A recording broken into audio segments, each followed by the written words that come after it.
My name is Thomas, and I have been married for 25 years to the woman I considered my destiny, Sarah.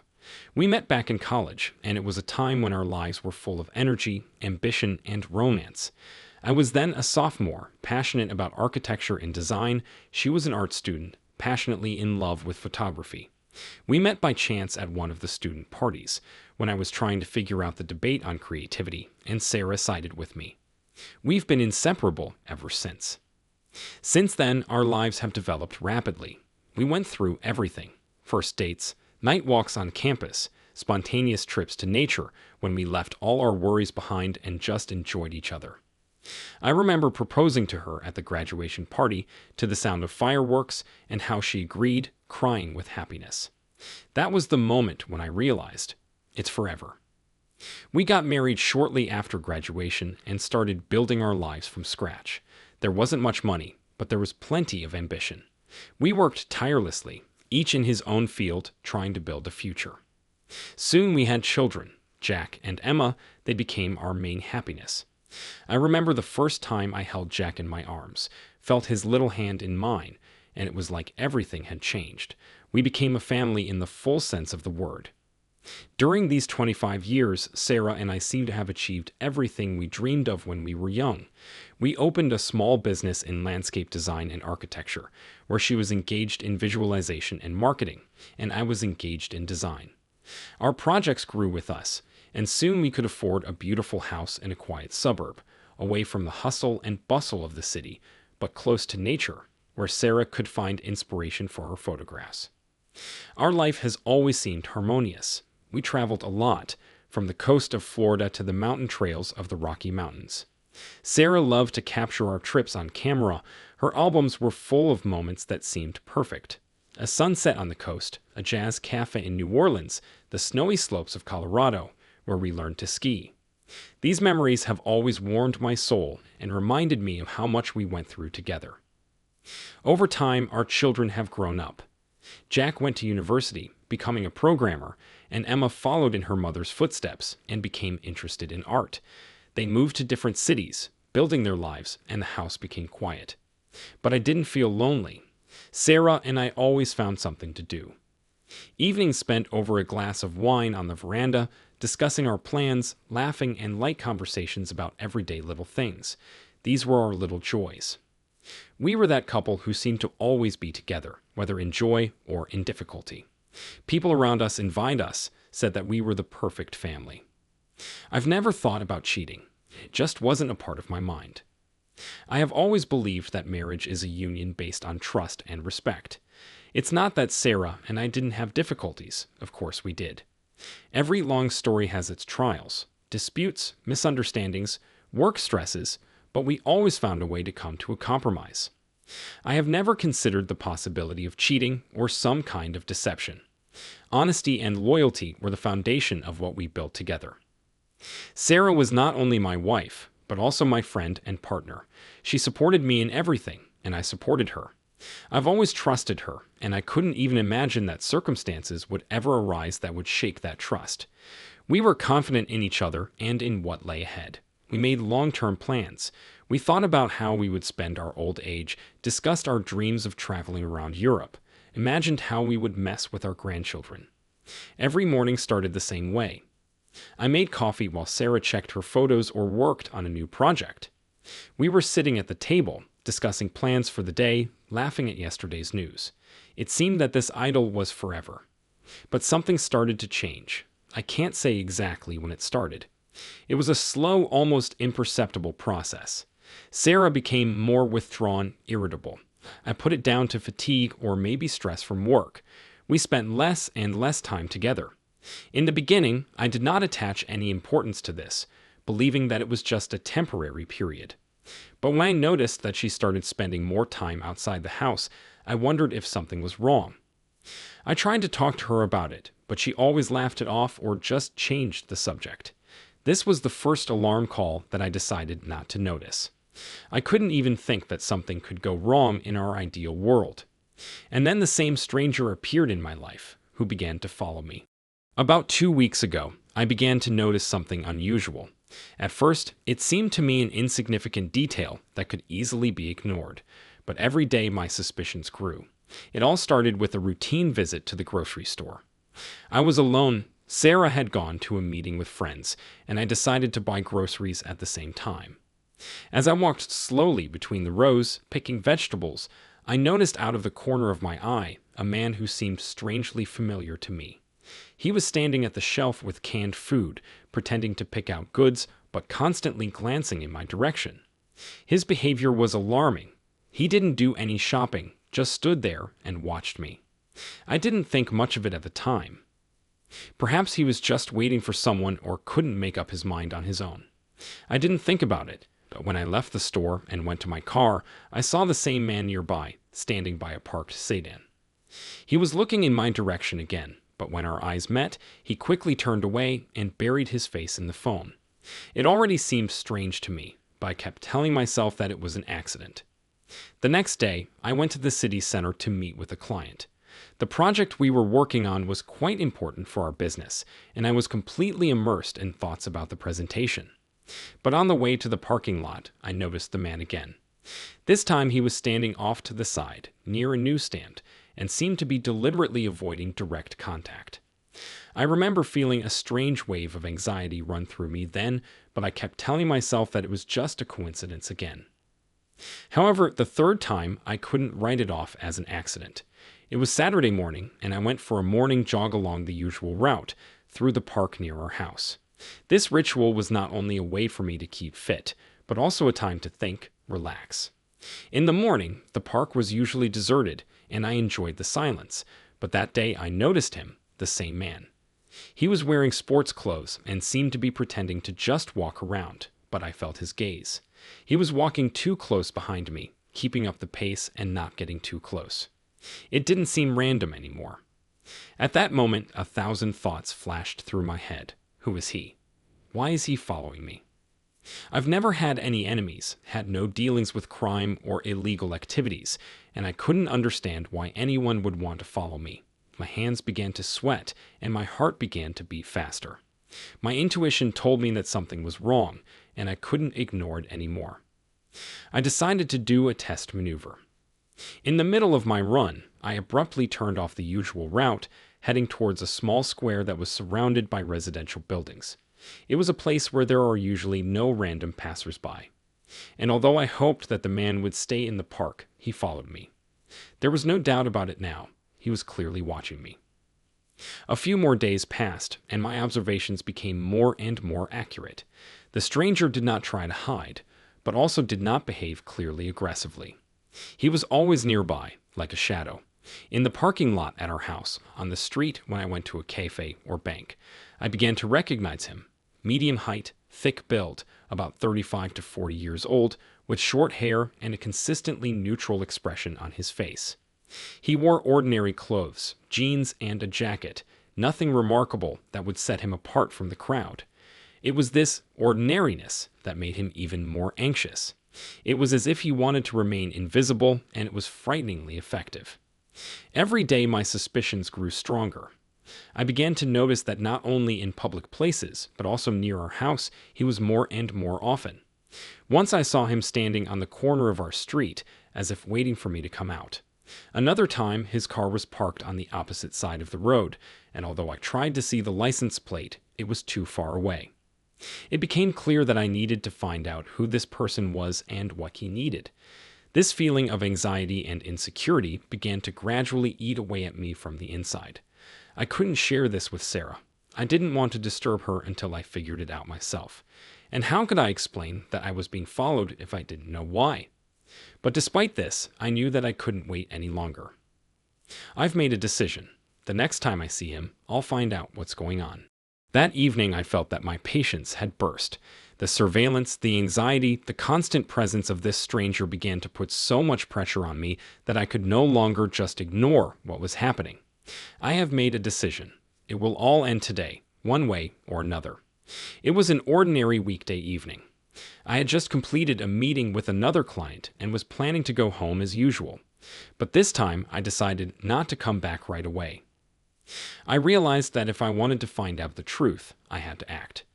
When I started the car, I noticed that the same Satan appeared on the horizon again as soon as I pulled out of the parking lot. The stranger was there, following me like a shadow again. This was my chance. I was on the verge of exploding. The anger and tension had been building up for too long. I drove a few blocks, turned onto a busy street, and abruptly changed my route. I wanted to confuse him, make sure he would follow me to the end. I drove the car through the city, making a few random turns, gradually approaching a quiet alley where there was almost no one at this time of day. I stopped at an abandoned warehouse, next to a small cafe where visitors rarely visited.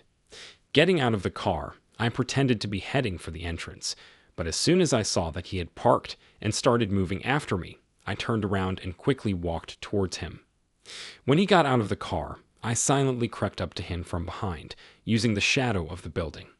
The adrenaline was pumping, my heart was pounding, but I kept myself in check. As I got closer, I suddenly grabbed him by the collar, pushed him against the wall, and he hit his back against the brickwork with a thud. He clearly hadn't expected this turn of events. His face turned pale, and his hands trembled. I could feel his body tensing, as if he was trying to get out of a trap, but he didn't have a chance. "Who are you and why are you following me?" I gasped, holding back my rage, but there was clearly anger in my voice. I looked him straight in the eye, not giving him the opportunity to turn away. The stranger was breathing heavily, his eyes darting in search of a way out, but I pressed him harder, not giving him a chance to leave. "Tell me." I was prepared for the worst. All kinds of scenarios were running through my head. Could it be a blackmailer, or is it one of the competitors trying to destroy our business? The man was trembling. I saw sweat break out on his forehead, and for a moment I even felt sorry for him, but I couldn't stop. Okay. He finally spoke, raising his hands in surrender. "Don't shoot. I'll tell you everything." "I don't have a weapon," I replied coldly, but that obviously didn't calm him down. "I just want to know who you are and why you're following me." He took a deep breath. His voice was choked, and I felt his body begin to relax, as if he realized that there was no way out. "My name is David Harper," he said, his voice filled with fear. "I'm a private detective. I work for your wife." My thoughts stopped for a moment. "What? Sarah?" It didn't make sense. "What?" I managed to say. "Are you kidding? Why would Sarah hire a private investigator? What does she need?"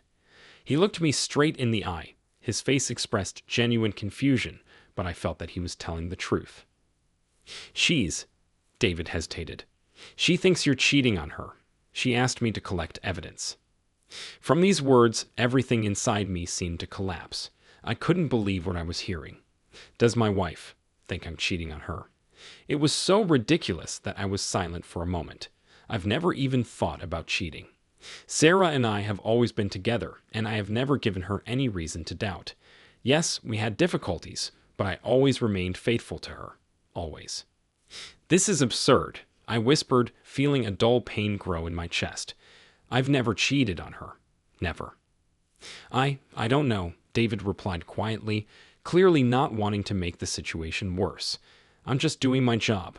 She hired me to keep an eye on you. She's sure you're dating someone else." I let go of him, taking a step back. My head was full of thoughts that hardly fit into a logical chain. Why did Sarah think that? Why did she think I was cheating on her? I tried to find the reasons in myself, but I couldn't remember anything.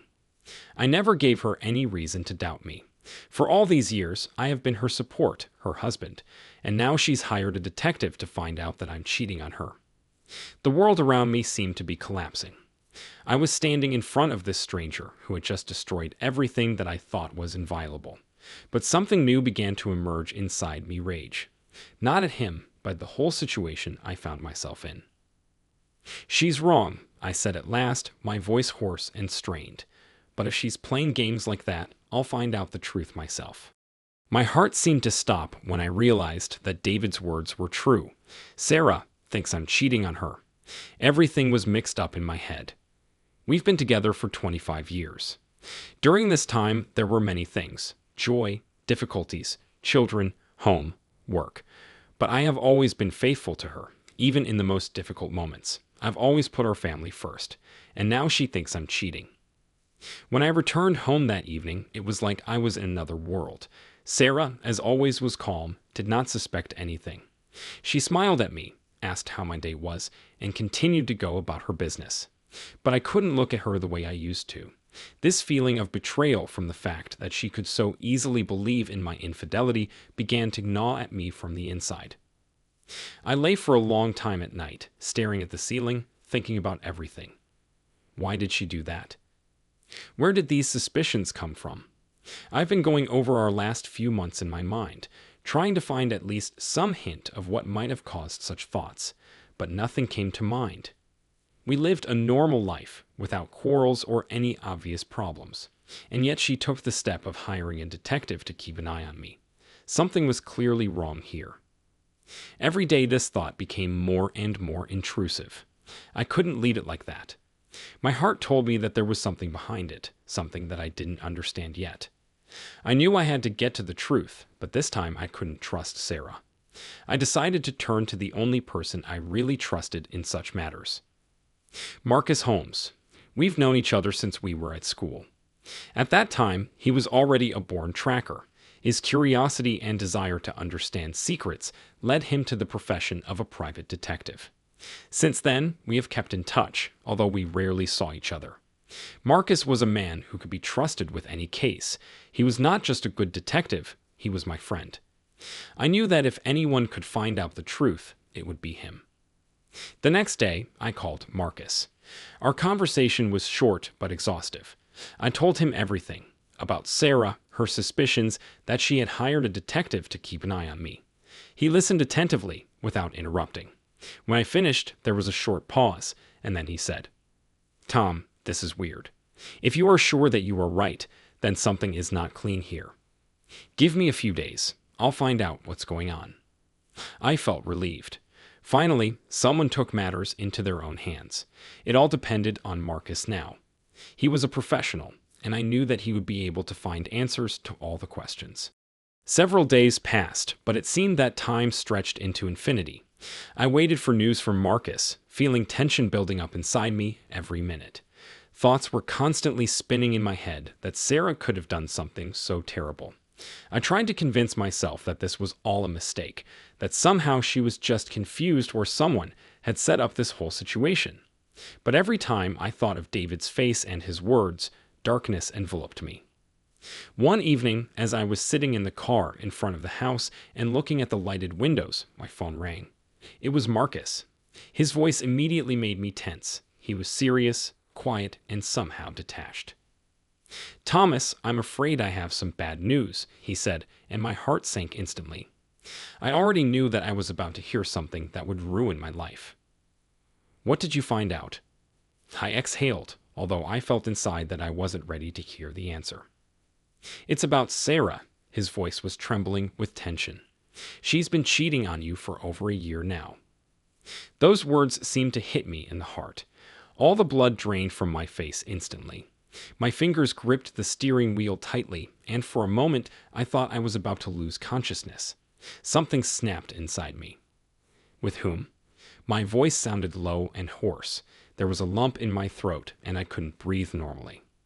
"With a man named Michael.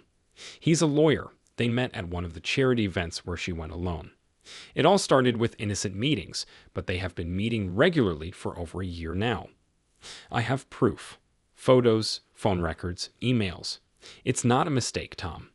She has been leading a double life for a long time." My fingers tightened, my joints turned white with tension. I tried to make sense of what I had heard, but the shock and pain completely paralyzed me. How is this possible? Has Sarah, my wife, the mother of our children, with whom I have lived for so many years, cheated on me? My whole world collapsed at that moment. It was as if there was an emptiness in his chest, which was filled with anger and disappointment. "Where did they meet?" I asked, even though I already knew that this information would only worsen my condition. "At his house, sometimes in hotels.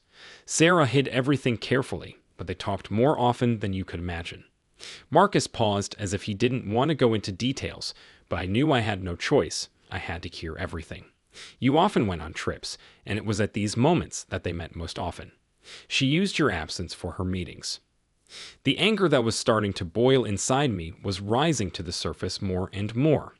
I felt a storm of emotions growing inside: rage, resentment, pain, bewilderment. How could she? All these years I have been by her side, supported, trusted, and built our life together. And all this time she was playing a double game. The love on which I had based my beliefs now seemed like a lie. What I believed in so much, that we were a strong family, that we had everything, has now broken into pieces. Why? I finally asked, even though it was a completely pointless question. I don't know, Tom, but I will continue to monitor and contact you within a few days. It seems to me. Otherwise, it doesn't matter. Just wait for my call and act like nothing happened. It's just the way it should be, Marcus replied. Thanks, Marcus, I said, and dropped the call. Sitting in silence in my car, I felt rage slowly cover my head.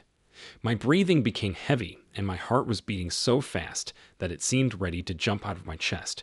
My whole life turned upside down in an instant. Sarah, the woman I loved and trusted more than anything in the world, betrayed me in the most despicable way. My throat tightened, and I felt tears come to my eyes. But these were not tears of despair. It was a mixture of pain and rage.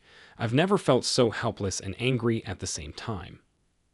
I looked at the house where Sarah was now, as if nothing had happened, perhaps chatting with Michael on the phone or planning our next meeting, as if nothing had happened.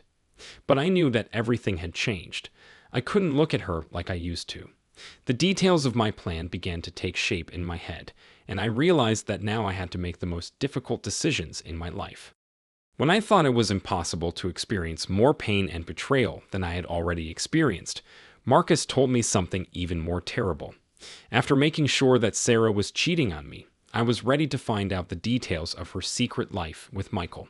But what I heard next turned out to be a real shock. Their betrayal was only part of a more complex and insidious plan. A few days later, Marcus called me again.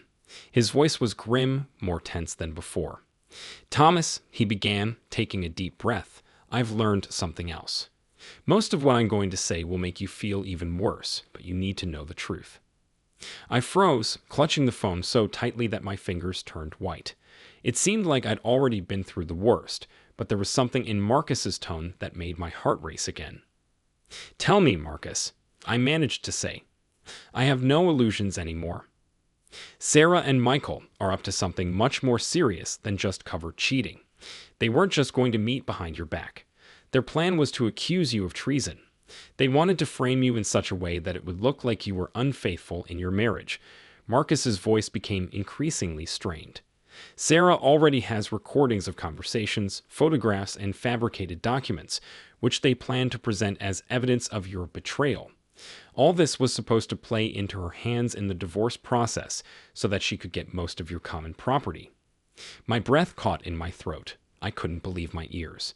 This was no longer just a personal betrayal.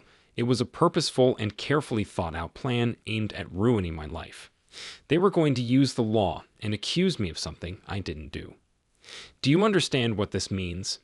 Marcus continued, realizing that I was probably in shock.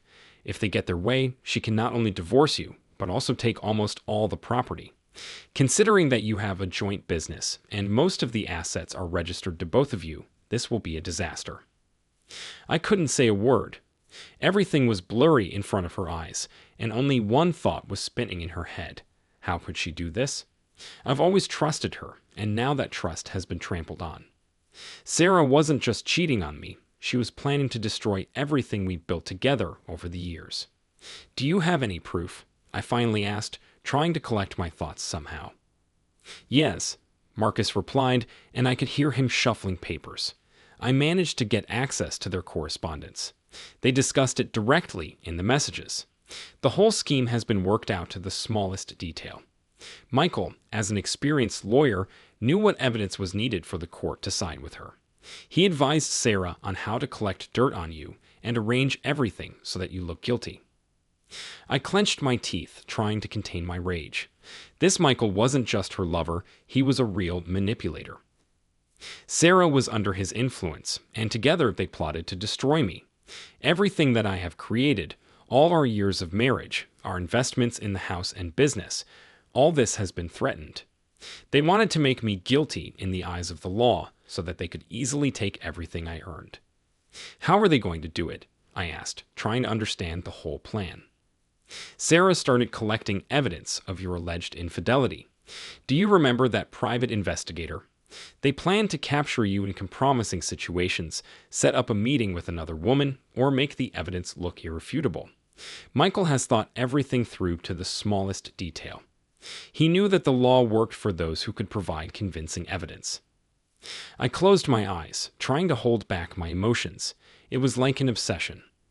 How long have they been planning this nightmare behind my back? Sarah, who always seemed so reliable and loyal, turned out to be ready for the most despicable deeds. How could she betray me so easily? And that's not all. Marcus continued, interrupting my thoughts. They were going to use your work and trips as proof that you were living a double life. Michael insisted that the emphasis should be on the fact that you were often on the road, which means that you had every opportunity to cheat. My trips, after all, I really often went on business trips for our business. I always came home thinking that I was doing everything for our family, and they used it against me. How deeply I was mistaken about the people I considered the closest. They won't stop at anything, Thomas, Marcus continued, sensing my condition. But now you have an advantage. We know about their plan.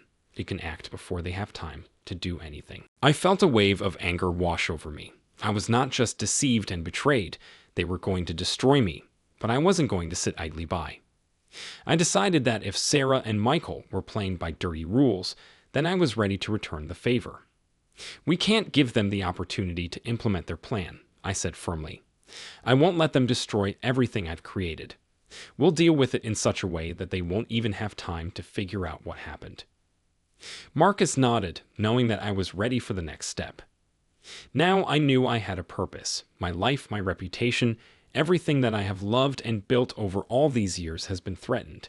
But now that I knew the truth, I wasn't going to give them a chance. They decided to play dirty, and I intended to punish them for everything. There was a war ahead of us, but this time I'll be ready. I was going to protect myself and my life, even if it meant going to extreme measures. Sarah and Michael made a huge mistake when they decided to use me as a puppet in their dirty game.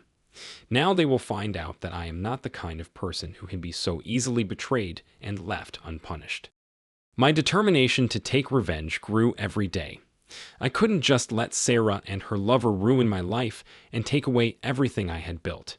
Anger, disappointment, and a sense of betrayal overwhelmed me, but I knew that only a cold mind and a clear plan would help me emerge victorious from this nightmare. I was going to turn their own weapons against them. Marcus and I got right down to business.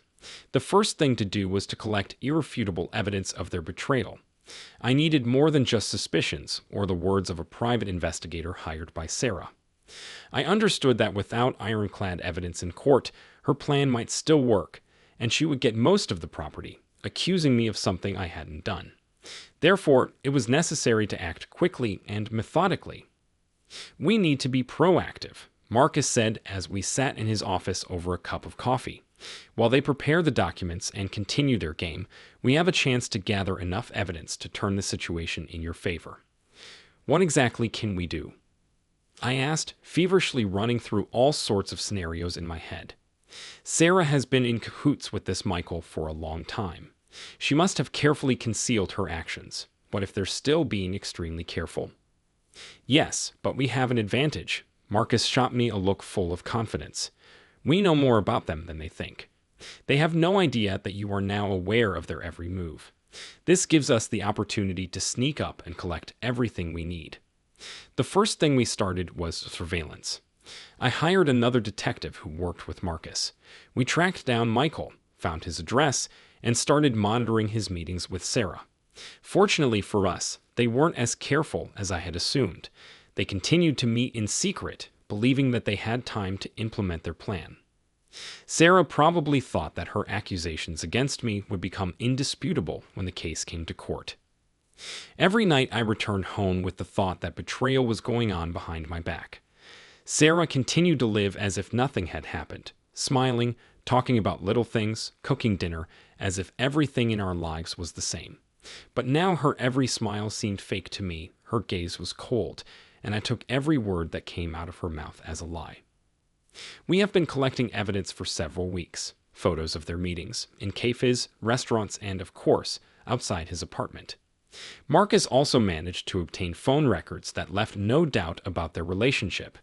Michael was careful, but not so careful as to hide everything from an experienced detective. But it wasn't enough. I understood that cheating alone might not be enough for a divorce. I needed more evidence of their conspiracy against me, documents, correspondence that could show their real intentions. I felt that Sarah and Michael might still not know that I was preparing for a counterattack, and that was what gave me the advantage. One evening, when Sarah was at a meeting with Michael, I took advantage of the moment and went into her office. She always carefully hid her personal belongings and documents, but I knew where she kept her laptop, which she never used in plain sight. I launched it, knowing full well that I was taking a risk. If she found out that I was going through her stuff, it could ruin my whole plan. Fortunately, Marcus warned me in advance that he had connections who would help crack any password, and when I opened her email, everything fell into place. All the correspondence with Michael was in front of me. There were not only love messages, but also discussions of a plan to frame me. They talked about the legal aspects, how to create evidence of my infidelity, discussed how to present everything in court so that Sarah would come out of the divorce with the maximum share of our property. I felt rage boiling up inside me. Now I had all the evidence of their conspiracy. I quickly saved all the files to a USB stick and took pictures of the correspondence on my phone. These documents became my weapon against Sarah and Michael. They thought they could have foreseen everything, but they didn't know that I was already a few steps ahead. When I returned home, Sarah was still unaware that her plan had begun to crumble. I sat at dinner with a feeling of complete control over the situation. I no longer had to worry about what they might do. Now I knew that I held their fate in my hands. Marcus helped me create a legal strategy. We have prepared all the documents so that at the right moment we can present evidence of her betrayal and conspiracy against me. Not only was I going to divorce Sarah, but I was going to leave her with nothing. She will lose not only her property, but also her reputation. Michael, for his part, could have suffered a more serious punishment. His career as a lawyer hung in the balance when his fraud and forgery of evidence became known. Now I understood that the game had really begun. I was no longer that knave husband who believed in the strength of his marriage. I was determined to get revenge, not just for myself, but for all the years I spent building our family. Sarah and Michael thought they could manipulate me and ruin my life, but they didn't take into account one thing. I wasn't ready to give up without a fight. The next step was up to me. The time for revenge has come. The ambush was carefully planned. In the few weeks that Marcus and I have been following Sarah and Michael, I have learned their habits and the places where they prefer to meet. Michael, as a lawyer, was careful and always chose more private places for their meetings, but this time they decided to stay in one of the more prestigious hotels in the city center. Perhaps they thought it was easier to avoid attention that way, but they were wrong. Marcus and I knew where and when they would be, and we prepared for this moment with great care. The evening came when the thing for which I had endured and restrained my rage was about to happen. I had only one goal: to catch them red-handed and to do it as publicly as possible. I didn't just need to prove the fact of treason, I needed to destroy their illusion of complete security, show that their plan was no longer working. I called Marcus to confirm that everything was ready. As always, he was collected and confident. Everything is according to plan, Thomas. The cameras are set up. As soon as they enter the room, we will have all the evidence. Don't worry, they won't leave unnoticed, Marcus assured me. I parked near the hotel. Sitting in the car, I looked at the luxurious building, and every minute of waiting stretched out like an eternity. My heart was pounding. I knew that this moment would be a turning point for me and devastating for Sarah. He had to be prepared for anything, including her reaction, which could be unpredictable. Soon I saw Michael get out of his car and walk towards the hotel. He looked calm, as if he had no premonition of anything bad. Sarah appeared a little later, and they went inside without attracting much attention. I knew we didn't have much time, so Marcus was already working on his plan. We had our own people at the hotel who helped with access to the cameras, and we got all the necessary images in real time. Marcus had recording equipment in his hands. He was sitting on the second floor, in the lobby of the hotel, where he could watch what was happening through a hidden camera. When I received a signal from him that they were already in the room, I took a deep breath. This was the moment I was waiting for. I entered the hotel with a decisive step. The guard's gaze lingered on me, but he couldn't suspect anything. I had permission from the administration, so the entrance was free. I went to the reception, and after making sure that no one was following me, headed for the elevator. All my movements were confident, although inside I felt like every nerve was stretched to the limit. I knew that everything had to go smoothly, otherwise my efforts would be in vain. The elevator went up to the right floor, and I went out into a long corridor. I walked confidently, although rage continued to buzz in my chest, but I restrained myself. I couldn't let my emotions get the better of me, not yet. At the door of the room where Sarah and Michael were, I stopped for a moment. The sound of their voices came from outside the door, and it only made me want to rush inside. I knocked sharply on the door. A few seconds later, footsteps were heard and the door opened a crack. Michael stood in front of me, his face frozen in disbelief for a moment, and then fear flashed in his eyes. I took advantage of the moment and pushed the door open without hesitation, going inside. "What the hell?" Michael gasped, clearly stunned by my appearance. Sarah was standing in the room, confused and scared. I saw her face turn red, and she clutched her head, realizing that she had been caught in the act.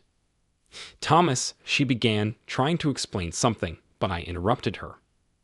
"Shut up, Sarah," I said coldly, holding back the storm of emotions inside me. "I know everything. I know about you and Michael. I know about your plan. And now I have all the evidence." She looked at me in horror, as if she didn't believe that everything had come out. Her eyes were glistening with fear, and she could barely speak. Michael, in turn, tried to remain calm. "You don't know what you're talking about," he said, trying to control the situation. "You can't just barge in here and blame us." "Really?" I grinned. "I think you should take a look at this." I took out my phone and showed them the footage of their meetings, photos, and videos collected over the past few weeks. Every step they took was recorded, every kiss, every date. Sarah screamed when she saw the photos. "You? Have you been following me?" She looked at me with a mixture of horror and anger. "Have you been watching?" I chuckled. "What did you think I wouldn't notice? You sent a detective after me, trying to frame me. You wanted to destroy everything we built, and now you got what you deserved." At that moment, Marcus entered the room with several people. All this was done officially and with the involvement of witnesses. He confirmed the legality of the entire operation and presented the evidence that we have collected. Now Sarah and Michael couldn't deny it. All the cards were out. Michael tried to say something, but his words sounded uncertain. He knew his career was in jeopardy, as was everything they had planned. Sarah seemed to have completely broken down. Her face turned white, and she couldn't hold back the tears. "Thomas, please," she began, trying to justify herself, but I wasn't going to listen to her anymore. "Now everything will be according to the law," I said, looking straight at her.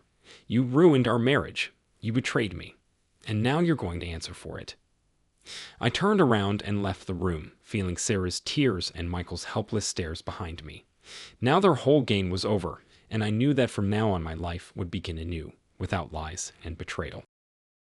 After that night, when I caught Sarah and Michael red-handed, things started moving fast. My rage turned into a cold determination to finish what they had started themselves. I knew that just filing for divorce would not give me complete satisfaction. Michael was too smart and powerful to let himself just give up. I knew that I had to deal them both a blow from which they would not recover. Marcus, my loyal friend and detective, continued to investigate. He not only found evidence of infidelity, but also revealed the dark sides of Michael's life. It turned out that Michael was involved in financial fraud, fictitious contracts, money laundering, using his legal connections to cover up illegal schemes. He was much more dangerous than I could have guessed, but now we had irrefutable evidence of his crimes. After collecting all the materials, we handed them over to the authorities. Law enforcement agencies became interested in the case, and soon a larger audit of Michael's business began. It was only a matter of time before he was brought to justice. One morning, just a few weeks after the hotel exposure, I found out that Michael had been arrested right in his office. A picture of him with handcuffs on his wrists stared at me from the newspaper headlines. Michael's face was pale and his eyes were full of fear. He knew his gain was over. When his case came to court, it turned out that he had been deceiving many of his clients for several years. He used his legal knowledge to create the appearance of legitimate transactions, but behind the facade there were illegal schemes. Serious charges were brought against Michael, and now he was facing not just the destruction of his career, but a real prison bench. He got the time he deserved. This man, who thought he could deceive everyone, was broken by the system he was trying to trick around his finger. As for Sarah, her fate was no less sad. Without Michael and his connections, she was completely defenseless. I filed for divorce, and thanks to the collected evidence of her infidelity, the process was easy for me. We went to court, and I presented all the evidence: photos, videos, their correspondence, everything that confirmed her betrayal. The judge studied the case file carefully, and I saw how Sarah was losing the last remnants of hope. She sat in the courtroom with a blank, exhausted look, realizing that everything was collapsing around her. The court took my side. Thanks to the betrayal, Sarah lost the right to most of our property. I kept the house, the business, and all the major assets, and she was left with practically nothing. All she managed to save were a few personal items and a minimal amount of money, which was nothing compared to what she could have gotten if her plan had worked. Her insidious intentions turned against her. But it wasn't just about property. Sarah lost her respect. Our mutual friends, many of whom had known us for decades, turned their backs on her. Her reputation was ruined, and she had nowhere to go. My ex-wife, who was once a respected woman, was left alone, having lost everything she held dear.